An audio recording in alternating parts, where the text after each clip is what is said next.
സമതെ ഇതെന്തിനൊക്കെ pipe? ഇത് ഈ സൈറ്റിലുള്ള ബോർവെല്ലിൻ്റെ പൈപ്പാണ്. ഇത് നമ്മുടെ സാധാ കിണറുണ്ടല്ലോ, ഓക്കെ. അതിൻ്റെ പൈപ്പ്. ഇത് ബോർവെല്ലിൻ്റെ കയറിൻ്റെ, ഇത് സാധാ കിണറിൻ്റെ കയറിൻ്റെ. ഓക്കെ, കൂട്ടമാണെന്നുണ്ടെങ്കിൽ അങ്ങോട്ട് നനക്കാൻ വേണ്ടിയിട്ടാണ്.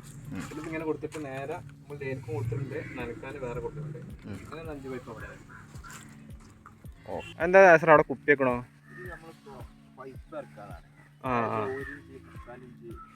ശരി. വെള്ളത്തിൻ്റെ പൈപ്പ് അതിന് വേണ്ടി ടാങ്കിൻ്റെ ലൈൻ ഉണ്ടാകും. ടാങ്ക് ഇവിടെ വെക്കണം. നമ്മുടെ ബീം ഉണ്ടേ, കൺസീൽഡ് ബീം ഇട്ടുക്കണം. അപ്പോൾ ടാങ്കിന് നമ്മളെ പൈപ്പ് ഇവിടെ മൊത്തത്തിൽ ഹോൾസാക്കിയിട്ട് ഇറക്കണം. അത് അതിന് വേണ്ടി കോൺക്രീറ്റ് ഇടുമ്പോൾ നമ്മളെന്തായാലും ഗ്യാപ്പ് ഇട്ടാൻ വേണ്ടിയിട്ട് ഈ കുപ്പിയാണ് വെച്ചേക്കുക. ചിലർ വായ്പുണ്ടി ഇതൊക്കെ വെക്കും. കുപ്പി വെച്ച് കഴിഞ്ഞാൽ കുറച്ചൊന്നുമില്ല, ഇതിൽ വെള്ളം നിറച്ച് വെച്ചാണ്. അതൊന്ന് ഇനിയിപ്പോൾ ഒന്ന് കെട്ടി വെച്ചാൽ മതി. എന്നാൽ പിന്നെ എന്താ പറയുക, നമ്മൾ ആവശ്യം ഇത്ര പൈപ്പ് ഇവിടെ വരും, ഏതാണ്ട് 5 പൈപ്പുകൾ ഇവിടെ വരും. അപ്പോൾ അതിനനുസരിച്ച് ഗ്യാപ്പാക്കി വെച്ചാൽ ഓക്കെ. ഫ്രണ്ട്സ്, അപ്പോൾ ചാനലൊന്നേ സപ്പോർട്ട് ചെയ്യേ. ഓക്കെ.